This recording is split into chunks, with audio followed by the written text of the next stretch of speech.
So sabi nila, hindi, basta katotohanan, ilabas na.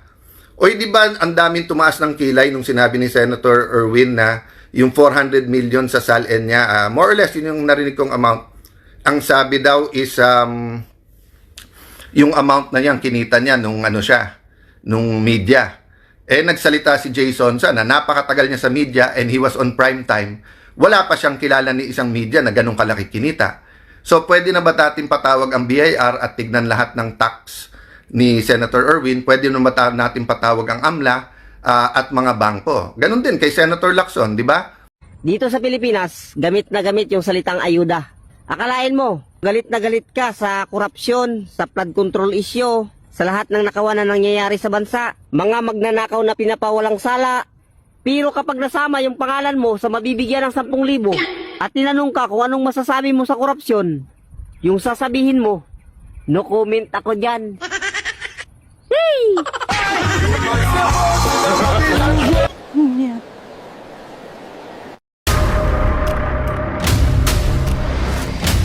Bago tayo mag-umpisa, baka pwede nyong i-like ang video na to. Malaking bagay ang like sa aming mga content creators. Maraming salamat po.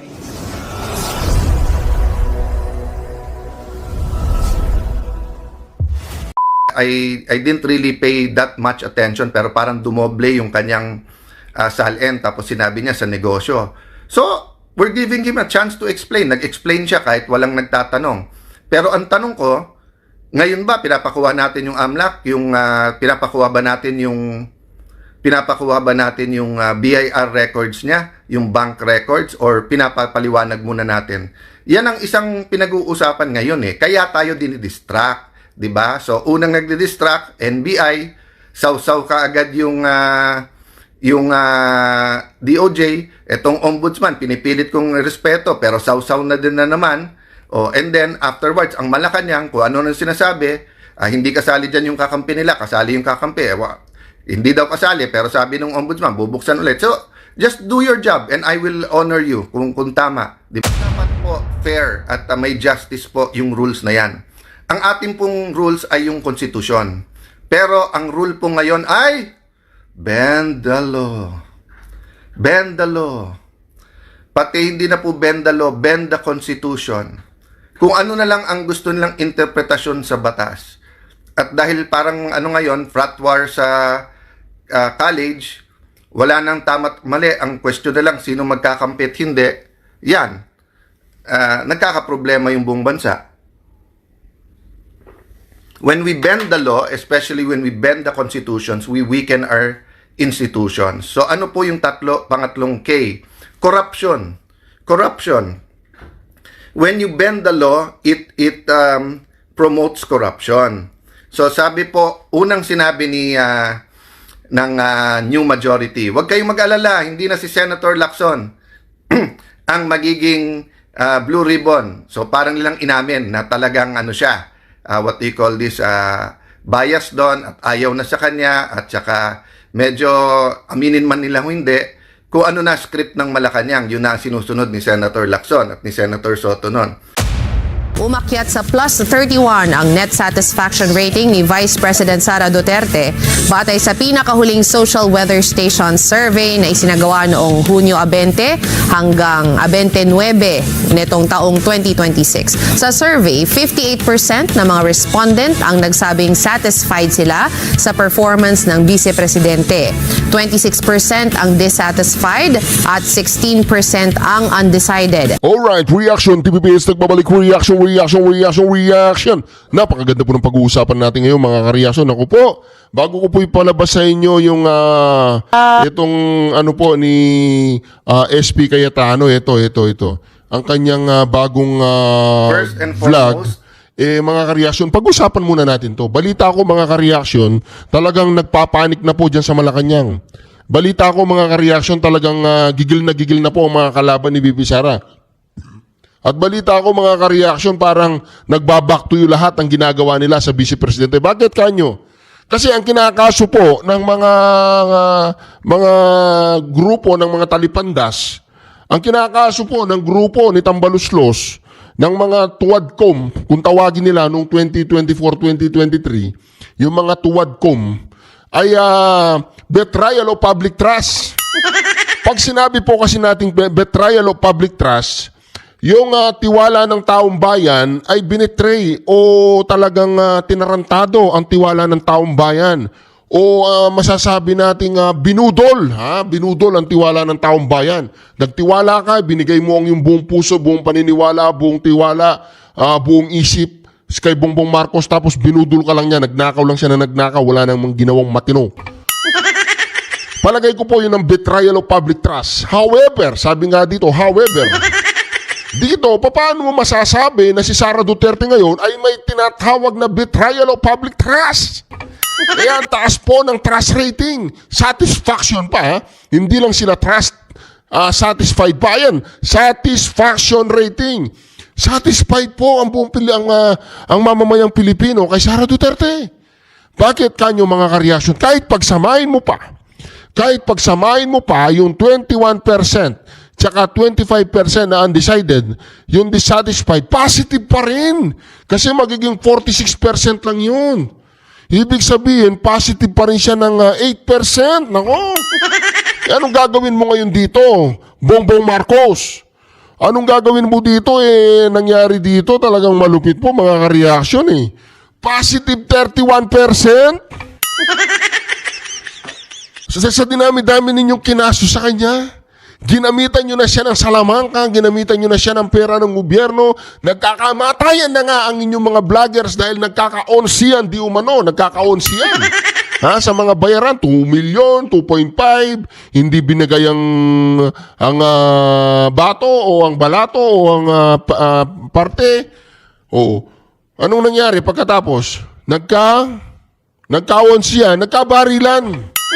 Hindi pa rin nila mapataas ang rating ni Bangag at hindi pa rin nila maibagsak ang rating ni Sara Duterte. Mahinang nila lang. Mga mahihinang vlogger kayo. Binayaran na kayo. Magpapalabas po ako ng mga ilang vlog nitong si Mia. Malupit pala ito, May pagkababoy pala ang kanyang vlog, mga ka-reaction.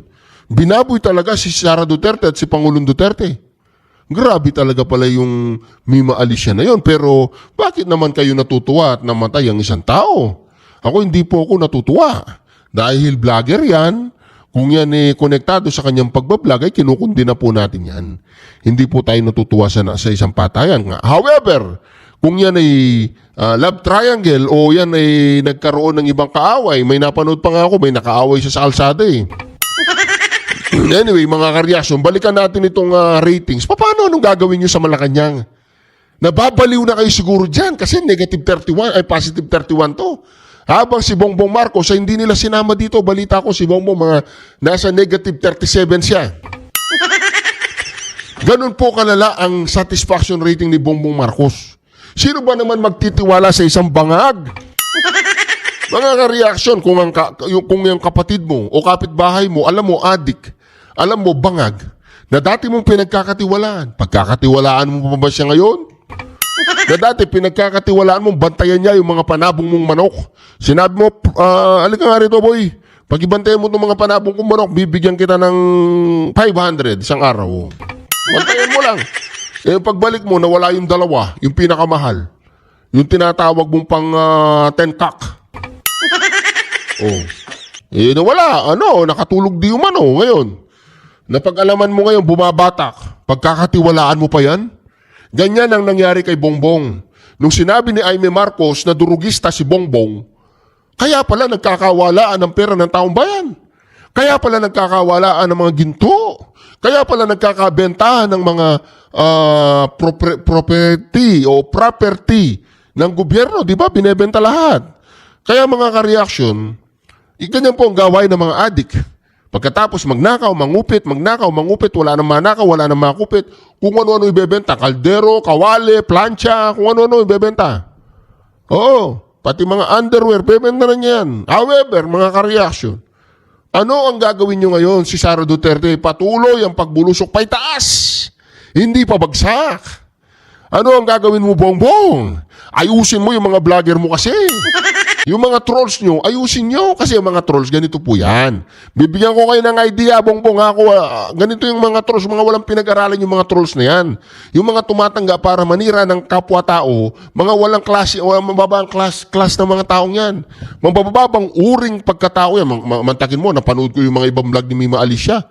Nako, hindi ko kayang gawin yan para lamang tumanggap ng bayad sa isang tao, para sirain ko ang isang tao na wala naman ebidensya. Para siraan ko lang. Wala nang context eh. Wala nang out of the playing court na eh. Below the belt ng ginagawa nila eh. Tayo, meron tayong tinatawag na pinag-uusapan dito issue-based. O issue-based tayo. Huwag tayong dapat nga dito kay Bongbong Marcos, pasalamat pa siya, negative 27 lang siya eh. Ano pang ginagawa mo dyan, Bongbong? Mahiya ka naman, mag-resign ka na. Hindi pa ba kayo nahihirapang mamuno na ang mga pinamumunuan ninyo? Wala nang tiwala, walang takot. Kung may takot, sasakay ng mubit. Papatayin yung driver, kukunin yung motor, kukunin pera. Di po ba nakakatakot? Alam niyo kung sino, dati natatakot yung mga pasahero na baka yung driver, hold upin sila. Di ba? Naalala niyo yung mga panahong yun? Kaya nga si Digong nun nag-drive siya ng taxi sa Davao eh. Nagkunyaring taxi driver tapos sinuhuli niya yung mga hold upper sa mga taxi, di ba? Ganun no, nung unang panahon, ganun. Ang ino-hold up at inaabuso yung mga pasahero. Ay ba na ngayon mga karya, nagbaligtad na po mundo. Ngayon, ang mga pasahero na nang-hold up at delikado ng buhay ng driver. Ano ang gagawin ninyo ngayon sa Malacanang? Nagkakagulo sa kalsada. Natatakot maglakad ang mga tao. Nagmahalang pabilihin. Walang seguridad. Takot ang mga namumuhunan. Ang matatapang lang yung mga bayaran yung vlogger eh.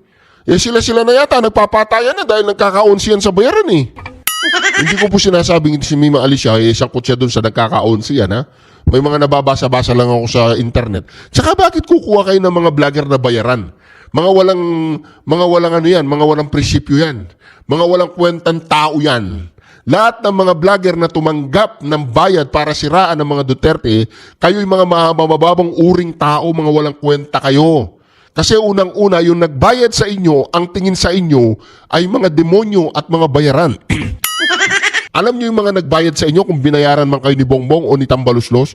Ang tingin nila sa inyo, mga walang kwentang tao. Oo. Alam niyo kung sa kanino sila ng mga nakatingala? Nakatingala sila sa mga katulad nating hindi kayang bayaran.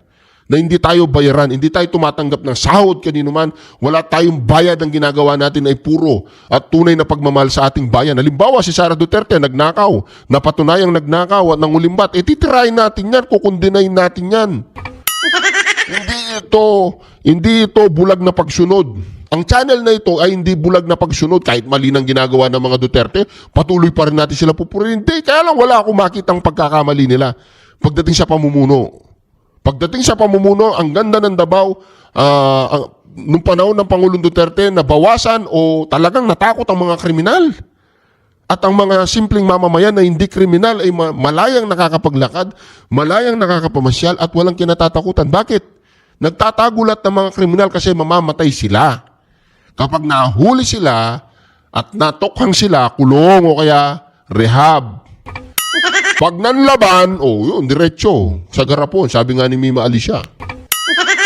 Karton sa karton. So ngayon mga ka-reaction, balikan natin itong satisfaction rating ni Sara Duterte. Anong gagawin ninyo dyan? Paano ninyo gagawin negative 31 yan? Ako sa tingin ko mga ka-reaction, undissatisfied kay Sara. Siguro na mga nasa 15% lang. Tapos yung mga satisfied, siguro mga nasa 70%. Siguro yung mga undecided, mga nasa 15% lang. Mga ganun lang. Ano pa nga parang dinaya pa yan eh. Parang hindi pa ako naniniwala sa datos na yan eh. Anong gagawin ninyo mga vlogger na mga bayaran?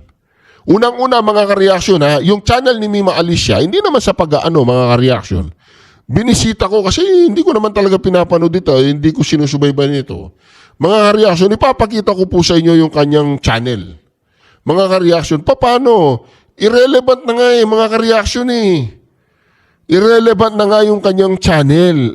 Kasi mga ka-reaction, makikita natin sa channel, yung kanyang, nakaano pa nga mga ka-reaction, Nakasara pa yung nakasara pa yung mga comment section eh. Ito mga ka-reaction, ipapakita ko po sa inyo mga ka-reaction Ipapakita ko sa inyo yung channel ni Mima Alicia na first time ko pong pinasyalan. Kasi hindi ko naririnig ang pangalan nito eh. Tsaka hindi siya masyadong pinapansin eh. Mga ka-reaction, hindi siya masyadong pinapansin. Kasi nga wala namang bearing yung kanyang vlog eh. Walang bearing eh, walang naniniwala sa vlog niya eh. Ito po mga ka-reaction, ang channel ni Mima Alicia, ito po yung kanyang channel, Mima Comments. Hindi ko po alam kung meron pa siyang ibang channel. Mga ka-reaction, kung makikita po natin dito sa kanyang channel, mga ka-reaction, yung nag-views niya one day ago, 57,000. Siguro yung mga 2 days ago, 154. Tumaas po yung viewers niya doon sa last 3 upload niya kasi mga ka-reaction, na curious ang mga netizen kung sino si Mima. Nakikita po ninyo mga ka-reaction. Nag-views po siya ng yung 3 sunod niyang views. Sa loob po ng kanyang channel, siguro na-curious yung mga netizen, sino ba itong Mima Alicia na to? Dahil sabi nila, BBM vlogger to, anti-Duterte daw to. Pero kung makikita po ninyo mga ka-reaction, yung mga vlog niya, ito, hindi naman sa pag-ano mga ka-reaction Ayan po yung views ng kanyang mga vlog, 3,000, 1,000, ayan mga ka-reaction, nakikita po ninyo mga ka-reaction, minsan nakakaroon siyang 8, nagkakaroon po siya ng 6,000. Mga ka-reaction, makikita po natin ang kanyang vlog. Hindi po ganun kalakas mga ka-reaction ng kanyang vlog. Pero however, tumaas-taas na po ang mga viewership niya ngayon, yung mga nauli. Kasi nga, na-curious po yung mga netizen. Katulad yan, 1,000, 6,000 views. Ibig sabihin mga ka-reaction, yung kanyang mga vlog, wala naman masyado talagang mga nanonood. Pero, biglang, yun nga, pumutok ang kanyang pangalan na siya ay isang, ititiwalag na si Marcoleta kapag nakulong. O yan. Marcoleta walang pakialam sa rider na ninakawan, no? Puro mga mga kareasyon, puro mga talagang out of below the belt na talaga. Tunying, natiwalag din, na pagbintangan na tumanggap ng maleta. Yan, no? Yan. Grabe po mga kareasyon ng kanyang mga vlog. Ayan, ayan, warrant of arrest, ayan. Nabutasan ng INC, tutuloy ang kaso yan. Mga reaction, ito lang sinasabi ko dito. Napapansin ko sa mga netizen, masyado maraming natutuwan at namatay siya. Mali po yan. Huwag po kayong matuwa dahil sa pagkamatay o pagkapas lang ng isang tao, lalong-lalo na ang kanyang pagkamatay ay isang krimen. However, hindi po natin masisi ang ibang tao kung sila'y matutuwa dahil sa tingin nila nabawasan ng mga salot sa lipunan. Pag natuwa ang isang tao, tingin niya sa'yo salot. Di po ba? Ngayon, sa atin naman, ako naman, wala naman akong nabalita ang galit sa Reaction TV page. Hindi ko lang alam mga ka-reaction kasi tayo po ay issue-based. Tayo po ay nagre-react sa mga issue. Hindi po natin sinasabi si Bongbong Marcos hindi nagda-drugs. Mali po yun, nagsisinungaling po tayo nun. Kasi sabi ng kapatid niya, nagda-drugs. Sasabi ko, si Bongbong Marcos hindi siya talaga nagda-drugs. Fake news kayo. Alam nga naman iba-vlog ko, ganun. Mali yun. Sabi na nga ng kapatid niya, bata pa, ganun ang ginagawa ni Bongbong eh. Kaya nga ang kanyang ratings ay negative 15. 27. Paano ang hirap ipagtanggol ni Bongbong kung BBM vlogger ka? Pero kung tanga kang vlogger dahil tumatanggap ka ng bayad, pupurihin mo pa rin si Bongbong Marcos. Kasi tumatanggap ka nga, trabaho lang ang ginagawa mo. Pero sa puso mo, alam mo na talagang si Bongbong ay hindi na pinagkakatiwalaan ng taong bayan. Pero dahil nga trabaho mo yan, binayaran ka nila ng 1 milyon buwan-buwan o 500,000 buwan-buwan ng administrasyon o kung sino man na nagbabayad, talagang gagawin mo, sisiraan mo ng mga Duterte. Pero dito sa channel natin, sinasabi lang natin ang totoo. Ayan, positive 31 si Sara. Alam nga naman sasabihin ko, negative 31 si Sara, positive 31 si Bongbong Marcos. Mali yun. Maling-mali. Pag sinabi mo, si Bongbong Marcos ay sinisiraan. Hindi siya nagda-drugs, hindi siya bangag, siya ay matino, maraming napagawa, maraming accomplishment. Mali po yun. Fake news yun. Maraming magagalit sa atin. Pero pag sinabi lang natin ang katotohanan, walang flagship project. Ang kanyang build ay yung mga barricade doon sa malapit sa Malacanang. Yun ang kanyang build. Pangatlo, yung kanyang sinasabi, hindi mo naiintindihan. Yun ang kanyang accomplishment. Ganon. Yung pang-apat na kanyang accomplishment, yung ikot ng ikot kung saan-saan, na wala namang naniniwala sa ibang bansa. Walang pumapasok na mga direct foreign investor. Wala. Ito naman yung kanyang accomplishment. Ito pa. Ang kanyang 61 point something na dollars. Bagsak ang ekonomiya, inflation ay napakataas, tataas na naman ang diesel dahil wala nang contingency plans, puro pambabatak lang ang ginagawa. Anong gagawin natin? Sabi nga, di ba? Siya nga mismo, hindi niya alam ang gagawin niya eh. Alam mo, kung BBM vloggers ka, kung hindi ka lang nakabatak siguro, hindi mo alam pa paano mo didepensa si Bongbong eh. Hindi ko sinasabing bumabatak ang mga BBM vloggers, ha?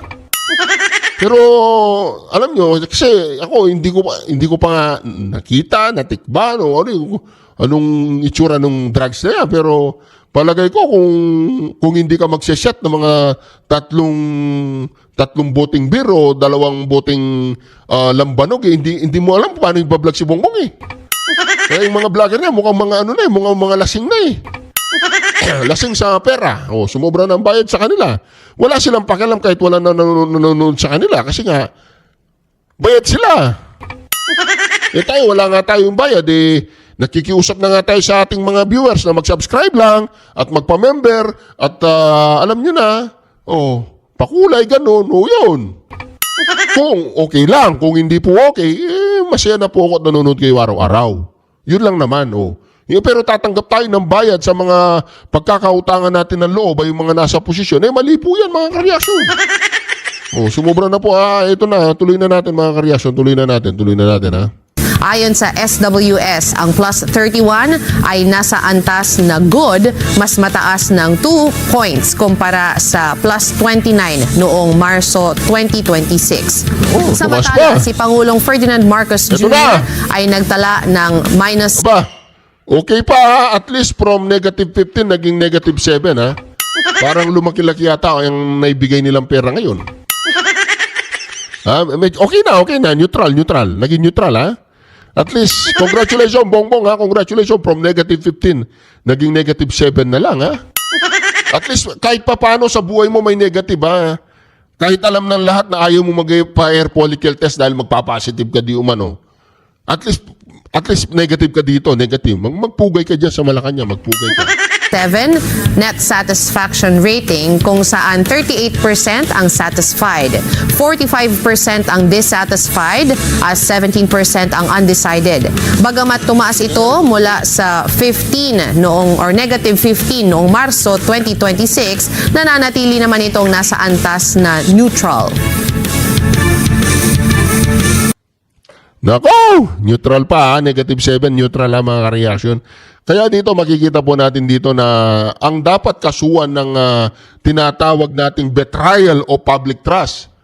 O betrayal, ano ba yung betrayal sa Tagalog? Paki-comment nga po sa comment section kung ano yung betrayal sa Tagalog. Betrayal, ano ba yung betrayal? Pagtatraidor. Ay, traitor po yan, traitor yan, no? Betrayal, basta paki-comment po sa comment section, pambubudol, ganun.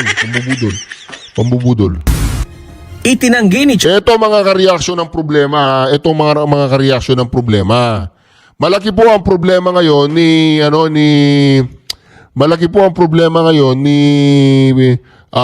Kiko Pangilinan. Malaki po ang problema ni Kiko. Bakit kanyo?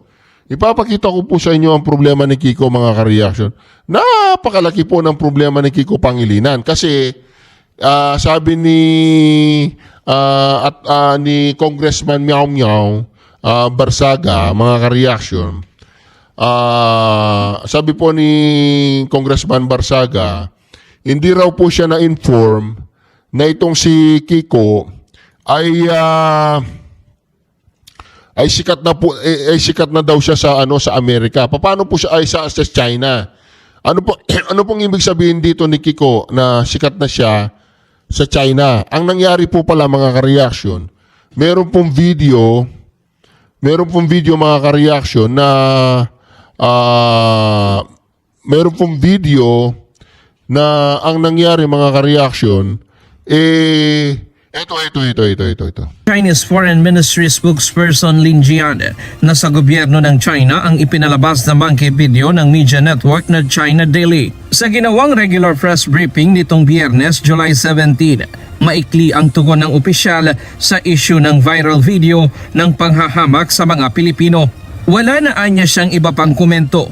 Sa halip, muling niyang iginiit ang posisyon ng Beijing na iligal at walang bisa ang 2016 South China Sea Arbitral Award. Sa kabila nito, tahimik pa rin ang Chinese Embassy sa Maynila sa gitna ng kontrobersyang dulot ng naturang AI animated video na inilabas ng China Daily noong July 11. Ang China Daily ay isang state-owned media organization ng People's Republic of China at pinangangasiwaan ng Chinese Community Party. Last July 11 ng gabi nang in-upload yung video ng China Daily. It's important for us to understand na ang China Daily is a state-owned and operated ng gobyerno ng People's Republic of China.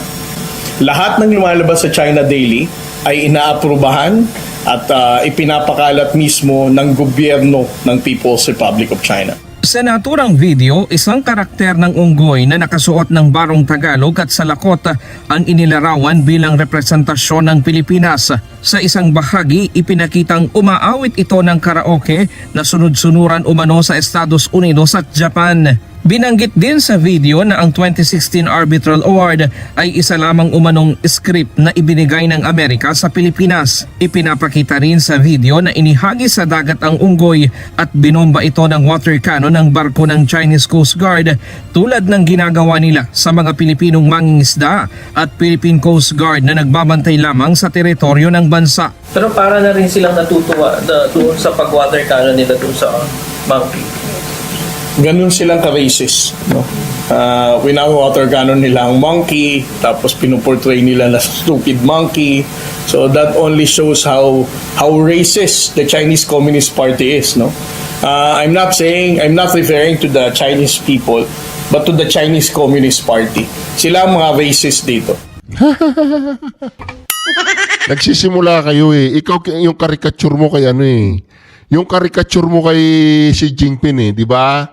Meron po siyang caricature kay Xi Jinping eh, na umalma ang China.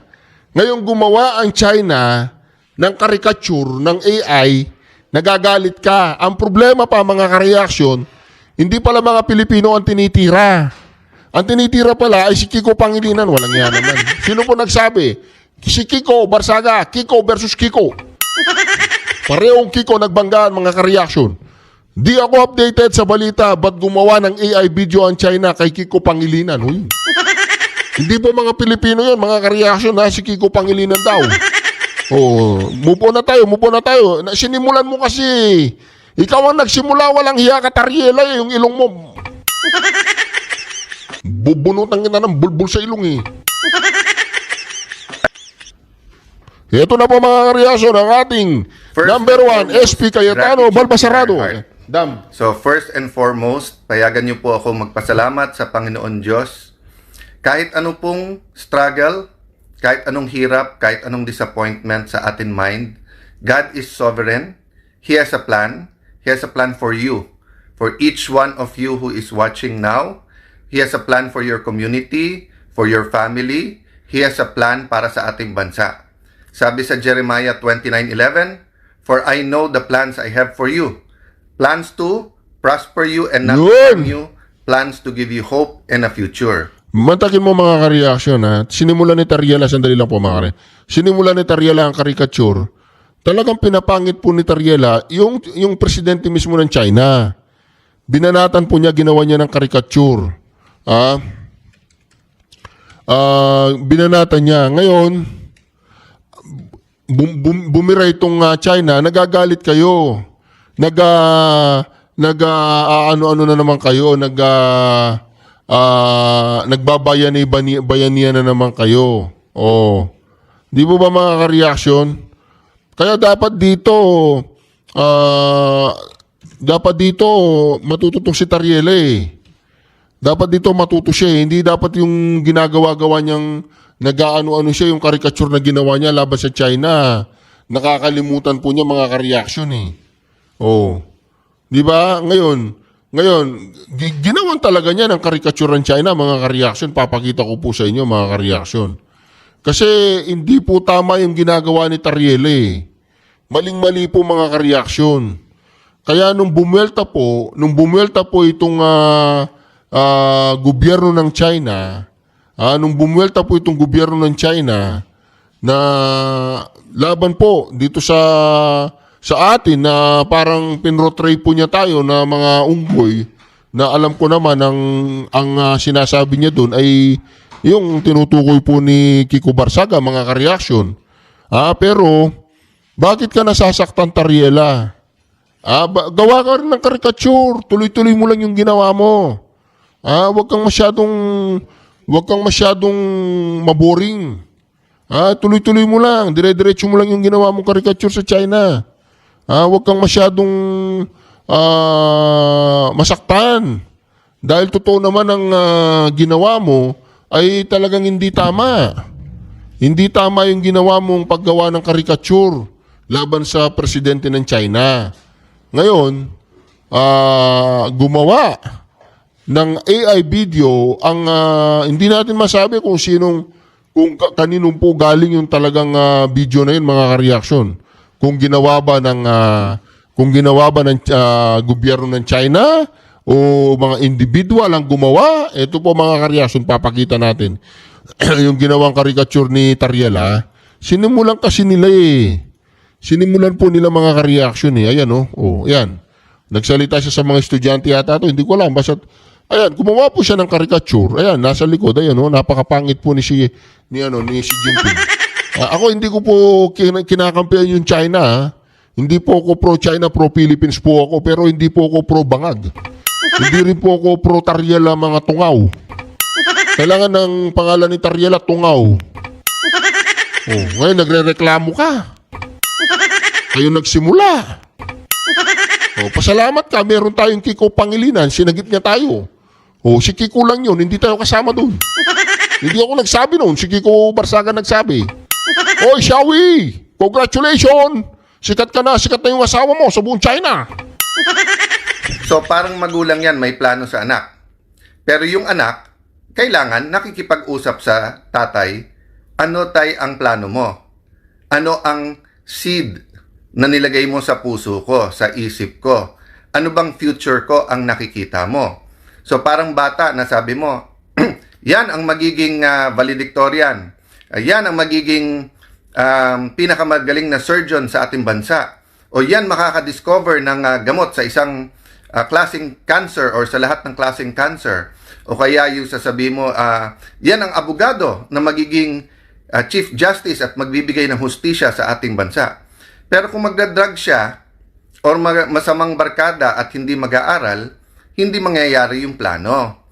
So let me start out by a vision that was shared by a pastor. He's a U.S. pastor, but his heart is in the Philippines. With the Philippines, for Filipinos. Madalas siyang bumisita dito, to my knowledge. At ang sinasabi niya, and madalas siyang kausapin ng mga Pilipino, sabi niya, the Philippines was meant to be a rich, influential, powerful country. Ulitin ko po sa kanyang vision. Meaning, hindi lang niya to opinion. Pero yung nilagay ng Panginoon sa kanyang mind at heart, mayaman, influential, powerful ang Pilipinas. Pero sabi niya, it's like a pot o yung isang paso na puno ng riches, parang liquid gold.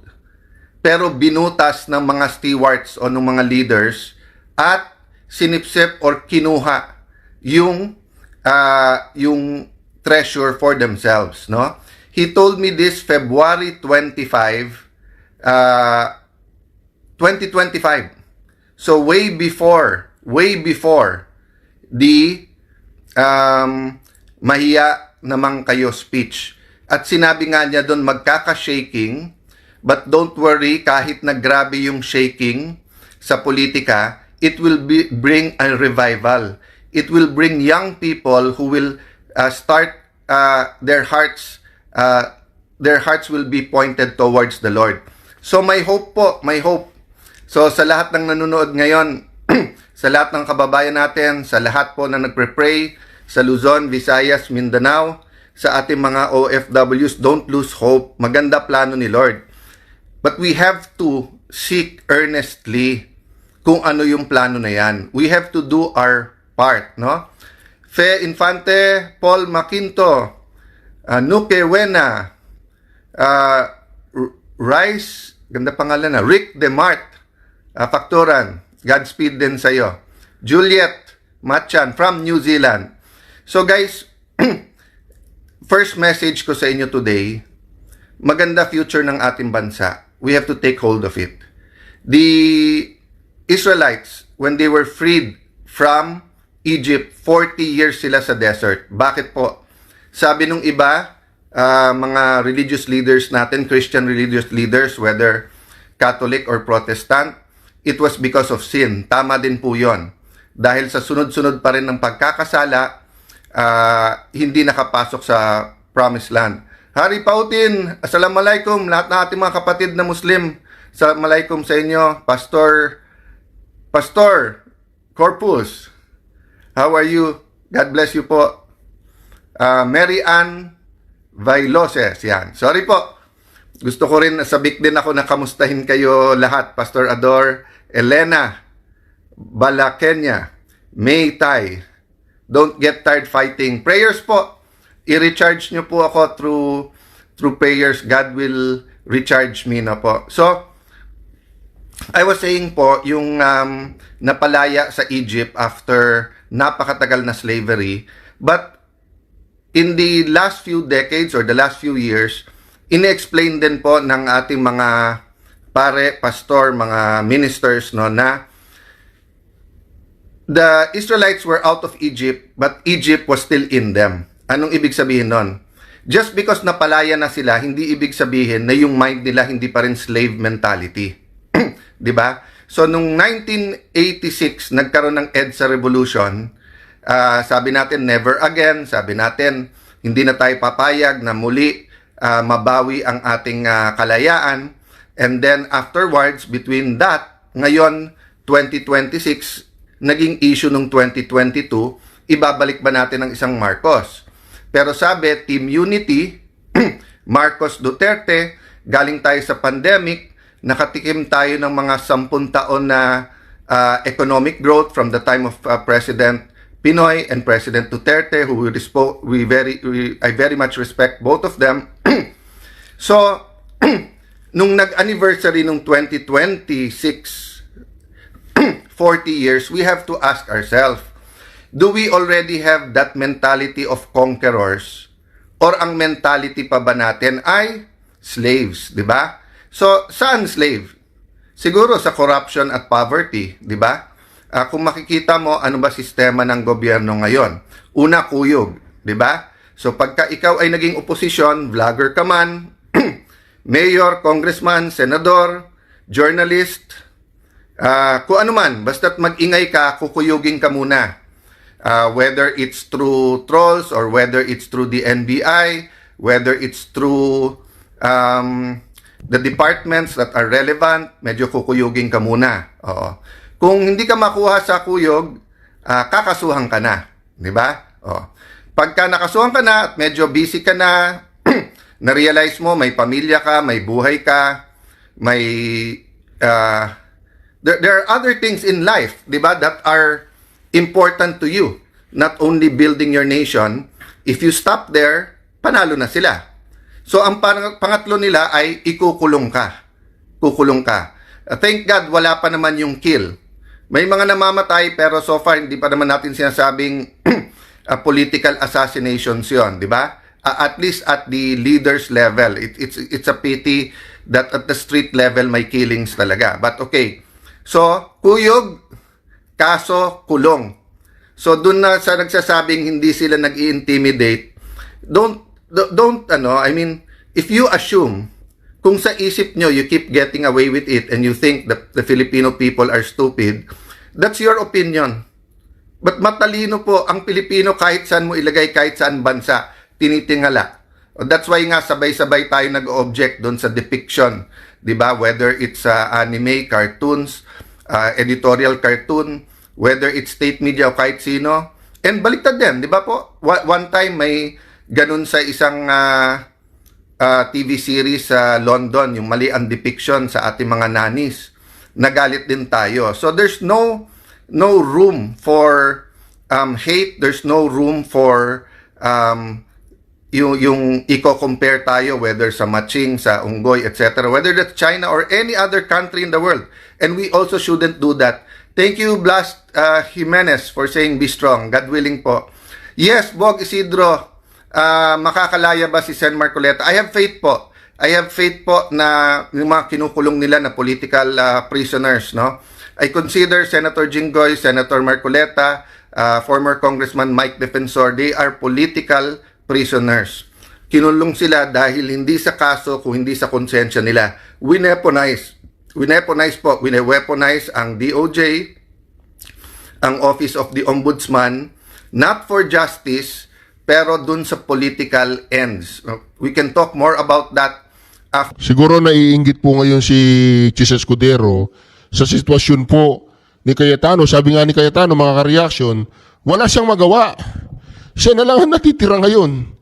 Natitira ibig sabihin, wala si Marcoleta, si Mike Defensor, si Jinggoy. Ikinulong lahat. Ngayon, dati ito hindi gaano maingay ito eh. Katulad ni Marcoleta at ni Mike Defensor eh. Kaya lang, naging kaalyado talaga, naging kabatak talaga ni Robin, tsaka si Robin, nandiyan pa pala si Robin. Tsaka si Pia, okay, nandiyan rin siya.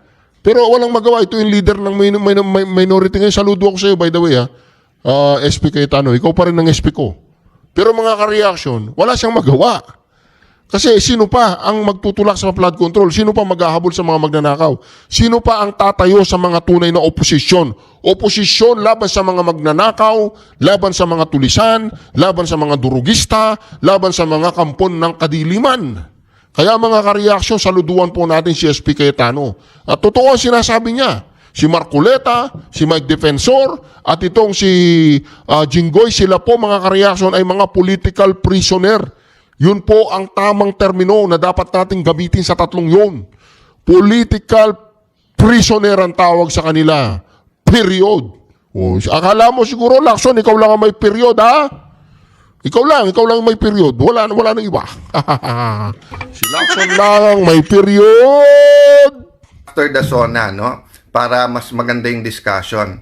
But ang point ko po, tignan nyo po yung KKK. Di ba?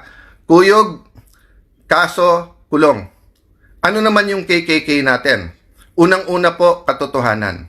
We have to fight for the truth. Whether it's in the impeachment, whether it's in the flood control, whether yung mga kinakasuhan, whether it's our dealings in the South China Sea or all over, overall relationship with China, whether it's our relationship with the US, the basis should be truth, katotohanan. Pangalawa po, konstitusyon. Wala pong society ang unlad na walang rules. Ang problema, ang nilagay, bata din ni Senator, wag ko daw gamitin yung tuta. So, bata din ni Senator Lacson ang nilagay nila dun sa Blue Ribbon Committee. Ama naming Diyos na makapangyarihan sa lahat, salamat po sa iyong pagmamahal na hindi nagmamaliw. Sa gitna ng kaguluhan sa aming bansa, turuan niyo po kaming magtiwala sa iyong hustisya at hindi sa hustisya ng tao. Linisin niyo po ang aming mga puso at ituro niyo po ang tamang daan ng katotohanan at pag-ibig. Tulungan niyo po kaming maging ilaw sa gitna ng dilim at ipakita sa mundo na may pag-asa pa sa pangalan ng aming Panginoon Hesus. Salamat po sa pag-ibig po ninyo at salamat sa pagdinig ng aming mga panalangin at iligtas niyo po kami. Sa pangalawa po niyong pagparito at patawarin po kami sa lahat ng aming mga pagkukulang at pagkakasala sapagkat ito po ang aming samot hiling sa matamis na pangalan ng aming Panginoon Hesus. Amen. Sa lumang silid, mag-isa kang tahimik. Walang kamera, palakpak ay wala na. Ngunit sa bawat pader ng bayang iniwan mo, may pangalan mong di na mabubura.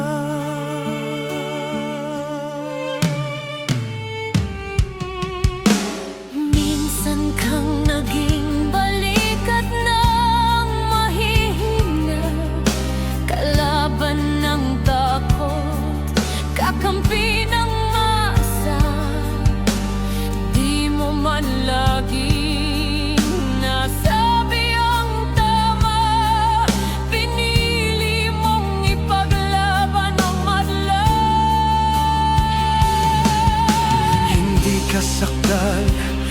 kaya naming lahat, pero tumindi ka nang walang pag-atras. At ngayong pagod ka na, tatay, kami naman ang sasalo ng bawat bigat.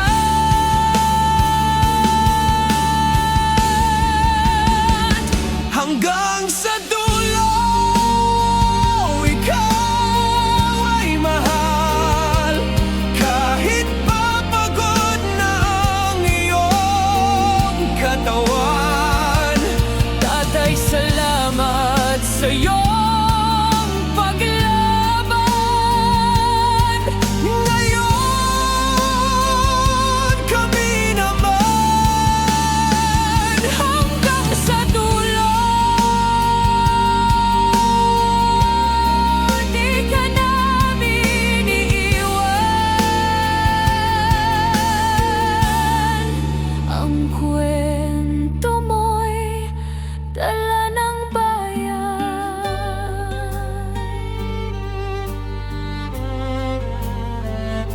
Tahimik ka na sa mga batikos, wala nang tugon, wala nang galit, pero sa mata ng mga maralita, naroon pa rin ang tapat mong alaala. Marami mang di nakaintindi, marami pa rin ang di nakakalimot. At ngayong wala ka ng kapangyarihan, tatay, ang magtatanggol sa'yo ay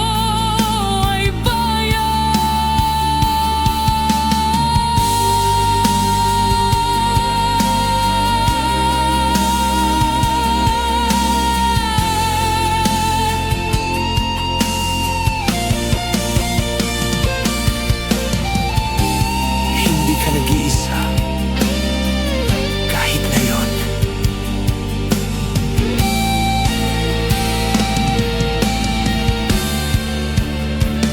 Hanggang sa dulo, tangan ka pa rin sa puso ng batang minsan mong pinagkain.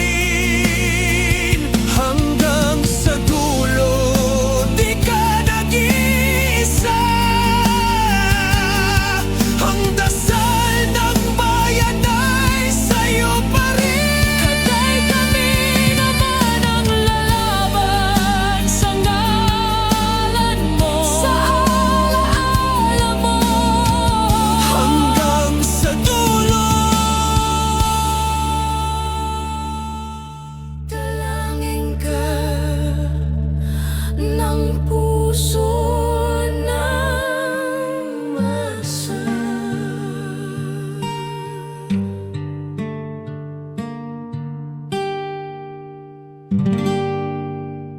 At yun na nga mga kababayan, ano na ang masasabi mo? Kung mayroon kayong hinaing at komento patungkol sa balitang ito, please comment down below. Pag-uusapan natin yan sa comment section. At kung nagustuhan nyo ang video, ay huwag kalimutang mag-like at i-share na din para mas marami pang makaalam at umabot ito sa marami sa ating mga kababayan. Maraming salamat po. Mabuti pa ang sardinas, may label. Eh tayo, wala. Oo nga pala. Nay, ito na yung bayad ko sa isa, ano? O, kunin mo yung isa. Isa muna, iyan, no? Tapos, isa pa, di ba? 4 dapat na sardinas, eh. O, yan. 3 na. Pang-4 na sardinas. O, okay na.